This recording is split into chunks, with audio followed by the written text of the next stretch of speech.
आज तो यूको वालों ने बहुत बढ़िया काम किया, इतनी छोटी सी शीशी में 10 बीघे का इंतजाम कर दिया।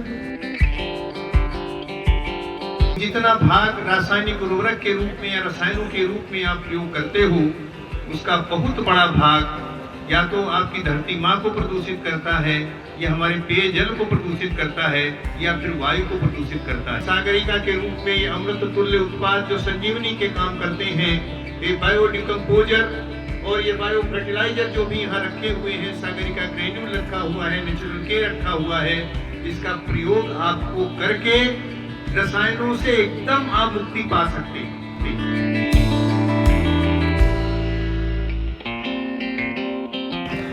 सबसे पहले मैं नैनो टेक्नोलॉजी के बारे में, नैनो उत्पादों के बारे में, सागरिका के बारे में, जैव उर्वरक के बारे में, बायोडिकम्पोजर के बारे में कोई चर्चा नहीं करूंगा क्योंकि सारी चर्चा हो गई है।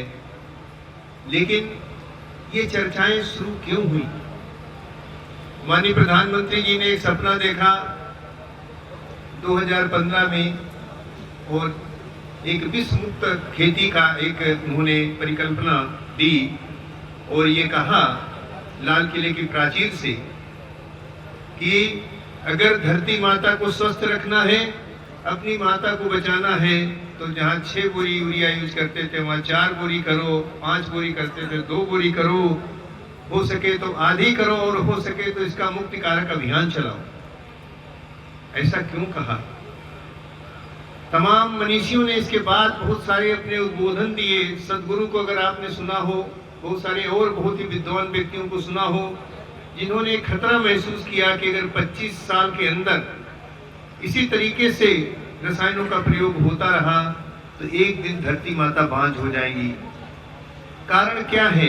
इसको सोचने की आवश्यकता है किसानों को, हमारे सम्मानित किसानों को सोचने की आवश्यकता है। ऐसा लोग क्यों कह रहे हैं? क्योंकि जितना भाग रासायनिक उर्वरक के रूप में या रसायनों के रूप में आप प्रयोग करते हो, उसका बहुत बड़ा भाग या तो आपकी धरती माँ को प्रदूषित करता है, या हमारे पेयजल को प्रदूषित करता है, या फिर वायु को प्रदूषित करता है। तीनों तरह के प्रदूषण पैदा करने में बहुत सारा योगदान ये रसायन करते हैं। यद्यपि इफको जो संस्था है उसमें किसानों की पूंजी लगी हुई है और किसानों की पूंजी सहकारी समितियों में लगी हुई है और सहकारी समितियों की पूंजी इफको में लगी हुई है। ऐसी 36,000 सहकारी समितियों के अंश से बनी ये संस्था है। तो जो इसके प्रबंध निदेशक हैं डॉक्टर उदय शंकर अवस्थी जी, आपके समीप के गांव सतनी वाला खेड़ा के रहने वाले हैं, उन्हीं की ये देन है। सबसे पहले ये नैनो क्रांति के रूप में ये क्रांतिकारी उत्पाद और सागरिका के रूप में ये अमृत तुल्य उत्पाद जो संजीवनी के काम करते हैं, ये बायोडिकम्पोजर और ये बायो फर्टिलाइजर जो भी यहाँ रखे हुए हैं, सागरिका ग्रेन्यूल रखा हुआ है, नेचुरल के रखा हुआ है, इसका प्रयोग आपको करके रसायनों से एकदम आप मुक्ति पा सकते हैं। एक बहुत बड़ा क्षेत्र है, मैं सभी बातों को जोड़ने की कोशिश करूंगा। हरियाणा में एक जिला है रेवाड़ी, वहां एक कृषि विज्ञान केंद्र है। मैं केवल उसका उदाहरण आपको बताऊंगा। वहां पे उस वैज्ञानिक को एक ऐसे ही गोष्ठी में मेरा उद्बोधन था। मैंने कहा भाई खाद की प्रयोग को आधा करना है, साथ में आप जैव उर्वरक लो, 1 लीटर आधा लीटर उसको गोबर की खाद में 100 किलो मिलाओ, 6 दिन अपने घर में रखो और 1 एकड़ खेत में बिखेर दो। उसके बाद हमारा सागरिका ग्रेन्यूल एक आता है 10 किलो, वो डालो 1 एकड़ में। खाद की मात्रा आधी कर दो और उसके बाद में सागरिका तरल और नैनो यूरिया उस समय था, नैनो डीएपी था भी नहीं। इनको 2 बार स्प्रे कर दो। क्रांतिक अवस्थाओं में, क्रांतिक अवस्था कौन सी है? जब पोषक तत्व की सबसे ज्यादा आवश्यकता हो। जैसे पौधे हैं, क्रांतिक अवस्था क्या है? जब अंकुरण हुआ 25, 30, 35, 40 दिन जैसी फसल है उसके हिसाब से फसल जमीन के ऊपर फसल का पूरा आच्छादन हुआ, आप 1 स्प्रे तब करो। अभी राजू भाई ने बताया कि Sagarika liquid, nano urea, nano DAP, इनको तीनों को मिला के 2 स्प्रे अगर कर दिए जाएं तो यूरिया के टॉप ड्रेसिंग की आवश्यकता नहीं है, उर्वरक की मात्रा आधी कर दी। ये हमने उनको सलाह दी। कृषि वैज्ञानिक ने क्या काम किया, उसने रासायनिक उर्वरक की मात्रा शून्य कर दी और नया काम क्या कर दिया, उसने 1 एकड़ में 20 कुंटल गोबर की खाद में एनपीके कंसोर्टिया का ट्रीटमेंट कर दिया। 100 किलो मिला के पहले उसको कल्चर को बनाया, फिर पूरे 20 कुंटल में मिला के खेत में डाल दिया।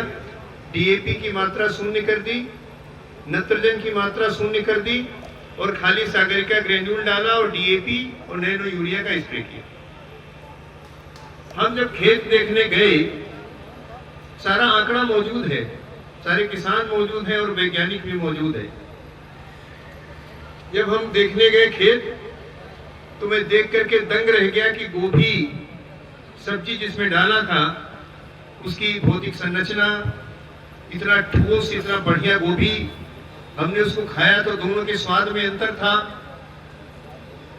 सरसों और गेहूं पे पहले प्रयोग हुआ, बाजरा के ऊपर हुआ खरीफ में, सरसों गेहूं पे हुआ रबी में। सभी उत्पादों की गुणवत्ता बढ़ गई। सरसों में तेल का प्रतिशत बढ़ गया और सरसों की जो गुणवत्ता थी तेल की वो भी बढ़ी।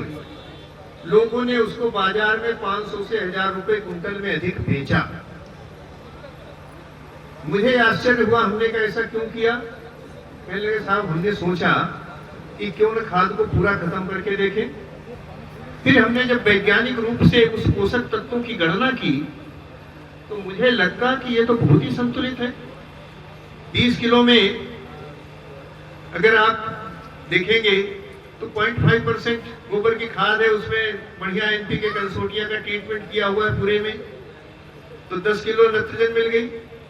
0.25% उसमें फास्फेट होता है, तो 5 किलो फास्फेट मिल गया और 10 किलो पोटाश मिल गया, 10 से 15 किलो पोटाश मिल गया।